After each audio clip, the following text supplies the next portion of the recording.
தளபதி தளபதி சொல்லிட்டு சரிங்க. நானும் கத்துறேன்.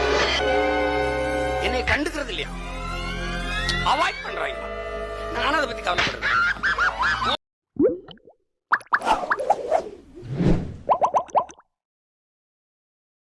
எதிர் வீட்டுல யாருக்கு என்ன தேவைங்கிறத புரிஞ்சு நீங்க எல்லாரும் சேர்ந்து கை கோர்த்தீங்கன்னா என்ன நம்ம டைலாக்கே பேசுற, நம்மளையே ஃபாலோ பண்ற, ரொம்ப தப்பாச்சே. வியாபாரத்தை கவனி. பைக்ல ஃபாலோ பண்ணாதீங்க, ஓவர்டேக் பண்ணாதீங்க. கடை இங்கதானே போடுறேன். ஆமாண்ணே.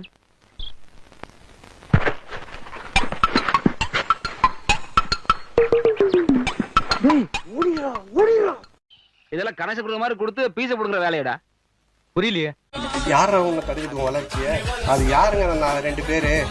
அவனை விட்டுருங்க. நீங்க தடுக்க பாருங்க. இப்ப சொந்தமா கட்சியெல்லாம் ஆரம்பிச்சிட்டான். அவனை ஃப்ரீயா விட்டாலே அப்படியே இருப்பான். நீங்க தடுக்க தான் நான் ஒண்ணு பண்ணிட்டு இருக்கோம். நேத்து இங்க இருந்த இவனை திட்டி பேசுன, இன்னைக்கு மானம் கட்டு போய் இங்க இருக்க, அப்புறம் இவனை திட்டி பேசுற. என்னதான்டா அவன் கொள்கை கோட்பாடு அப்படின்னு இல்லையே.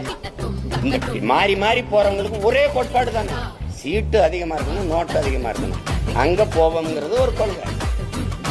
கொள்கைனா கொள்கை, கொள்ளு மரபு, கொள்கை கொள்கை தானே. வேற என்ன கொள்கை இருக்கு? இந்த பொழப்புக்கு நாண்டு தொங்கலாம். தூங்கு லிங்கா baby, if you are bad,